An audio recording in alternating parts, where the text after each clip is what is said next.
Sir வணக்கம். வணக்கம். நான் காஞ்சிபுரம் புறநகர் மாவட்ட கழக செயலாளர் ராஜேந்திரன். சார், காஞ்சிபுரத்தில் தற்போது இளைஞர்கள் மத்தியில் இந்த கஞ்சா மற்றும் இந்த போதைப் பழக்க வஸ்துக்கள் அதிகரிச்சுட்டு வர்றதா நம்ம பார்க்க முடியுது. அது எந்த அளவுக்கு உண்மை சார்? கண்டிப்பாக அது உண்மை தான். நம்ம காஞ்சிபுரம் மாவட்டத்தில் பல இடத்துல கஞ்சா பொருள் விற்கிது. அதை போலீஸ் சரியான நடவடிக்கை இந்த நிமிஷம் வரலையும் நடவடிக்கை எடுக்கலை. அதே மாதிரி பிளாக்லேயும் கள்ளச்சாராயங்களும் அங்கே விற்பனை நடக்குது. அதுவும் போலீஸ் சரிவர கண்டுக்கிறது கிடையாது. திருடு, கொலை எல்லாமே இந்த ஆட்சியில் நடந்துன்னு தான் இருக்குது. காவல்துறை அதுக்கு சரியான நடவடிக்கை இதுவரையிலும் எடுக்கலை. இல்லை, காஞ்சிபுரத்தை பொறுத்த வரைக்கும் ஒரு இண்டஸ்ட்ரியல் ஏரியாவை தான் பார்க்க முடியுது. தொழில்துறை சார்ந்த ஒரு இடமா தான் பார்க்க முடியுது. அந்த மாதிரி இடங்களில் இந்த மாதிரியான போதை வஸ்துக்கள் அதிகரிக்குது. அப்படிங்கிறப்போ அங்கே ஆளுங்கட்சியாக இருக்கக்கூடிய முக்கிய நிர்வாகிகள், எம்எல்ஏ, கவுன்சிலர், எம்பிக்கள் என்ன பண்ணுறாங்க? அதெல்லாம் யாருமே கண்டுக்கிறதே கிடையாது. அவங்களுக்கு தேவை கமிஷன். அதை நோக்கி தான் அவங்க போயின்னு இருக்காங்க. வெளி மாநிலத்தை சேர்ந்தவங்களும் அதில் நிறைய பேர் கஞ்சா பொருள் யூஸ் பண்ணுறாங்க. அது போலீஸும் கண்டுக்கிறது கிடையாது.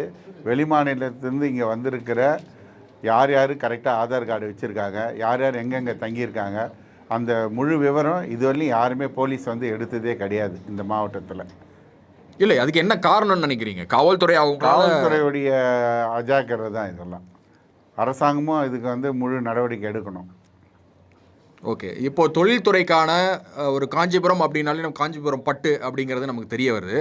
அதை தாண்டி அங்கே இந்த அரசாங்கம், தற்போது ஆளுங்கட்சியாக இருக்கக்கூடிய திமுக அரசாங்கம் தொழில்துறைக்கு என்ன மாதிரியான முன்னெடுப்பு எடுத்திருக்காங்க? இதில் தொழில்துறைக்கு எந்த விதமான இதுவும் முன்னேற்றமும் எடுக்கலை. முந்தைய காலத்தில் அதிமுகவில் என்ன ஒரு தொழிற்சாலைகள் அங்கே இயங்கிச்சோ அதே தொழிற்சாலை தான் இன்னி வரலையும் இருக்குது. புதுசாக இங்கே எந்த விதமான தொழிற்சாலைகளும் இங்கே எடுத்துங்க வரல. காஞ்சிபுரம் மாவட்டத்தில் எல்லாம் ஒரு பெயரளவுக்கு அறிவிப்பாக தான் இருக்கிற வழிய நடைமுறைக்கு எந்த வித திட்டமும் சிப்கார்டும் இங்கே இயங்கலை. இல்லை, சட்டமன்றத்தில் தொடர்ந்து காஞ்சிபுரத்துக்கான தொழில் வாய்ப்பு துறைக்காக நம்ம பேசுகிறாங்க இல்லையா? அதையெல்லாம் நடைமுறைப்படுத்துறது இல்லையாங்க? ஒன்றும் எதுவுமே நடைமுறைப்படுத்தலையே. வெள்ளை அறிக்கை கொடுக்க சொல்லுங்கள். இத்தனை கோடி நாங்கள் ஒதுக்கியிருக்கோம், இத்தனை பேருக்கு வேலை வாய்ப்பு கொடுத்துருக்கோம், இத்தனை இடத்துல சிப்கார்ட்டில் இந்தந்த நிர்வாக கம்பெனிங்க வந்திருக்கு, தமிழ்நாட்டை சேர்ந்த இளைஞர்களுக்கு இத்தனை பேருக்கு வேலை வாய்ப்பு கொடுத்துருக்கோன்னு சொல்லிட்டு தமிழக அரசு வெள்ளை அறிக்கை கொடுக்க சொல்லுங்கள்.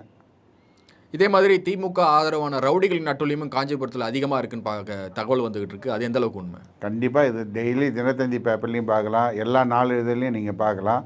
காஞ்சிபுரம் மாவட்டம், செங்கல்பட்டு மாவட்டத்தில் இந்த கொள்ளை ரவுடிஸ் அதிகமாக தான் இருக்குது.